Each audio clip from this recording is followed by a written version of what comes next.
there are other products in mutual funds which you can be investing. Mutual fund एक ऐसी basket है जो सिर्फ शेयर बाजार में नहीं, हमारे बॉन्ड मार्केट में, गोल्ड के मार्केट में, सिल्वर के मार्केट में भी निवेश करती है, प्रॉपर्टी के मार्केट में भी निवेश करती है। सॉल्यूशन सब है, मगर पहले हमें अपने लोभ को परे रखना पड़ेगा और हमें जानना पड़ेगा कि हम निवेश क्यों कर रहे हैं।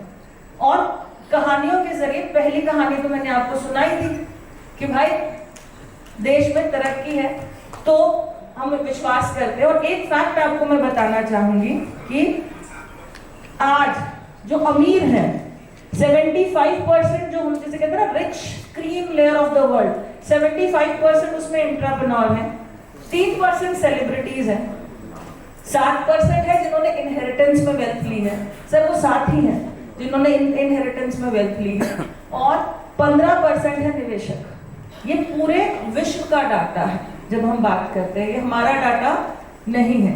तो हर किसी के पास कोई एंटरप्रेन्योर स्किल नहीं होती है, हर कोई सेलिब्रिटी भी नहीं बन पाता है। मगर यहाँ पे मैं आपको सेलिब्रिटी का एक एग्जांपल दूं।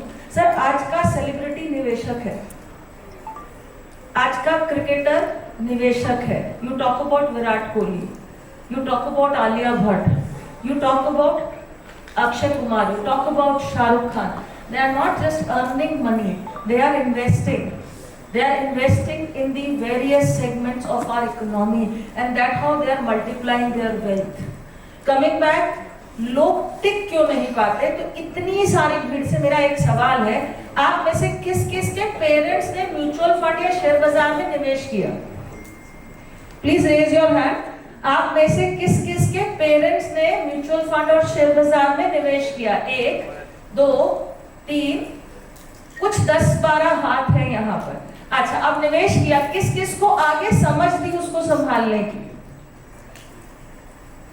निवेश करना अलग होता है, चीजों को समझ देना बहुत अलग होता है।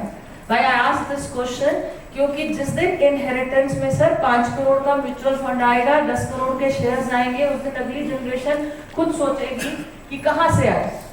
मगर उसको खुद सोचने की बजाय आप उसको जनरेशनल वेल्थ की साथ जनरेशनल नॉलेज भी ट्रांसफर करोगे, देन आप वाकई में विकसित भारत में एफआईआई की हमें अब जरूरत नहीं पड़ेगी। मैं एक सेकेंड जनरेशन इन्वेस्टर हूँ, मेरी डॉटर 3rd जनरेशन इन्वेस्टर है। मेरे ग्रैंडफादर करते थे सर, मेरे फादर ने नहीं किया निवेश, और मेरे ग्रैंडफादर भी आए थे हर्षद मेहता के टाइम पर। I inherited those shares, and when you meet my Gen Alpha, so I don't have Gen Z, I have Alpha, and she's 12.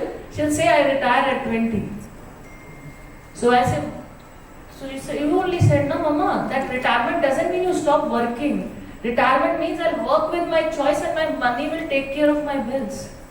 That sort of clarity you see in the 3rd generation person. So it's very important not to just pass on the wealth, pass on the knowledge to handle the wealth. That makes very important aspect. Fine.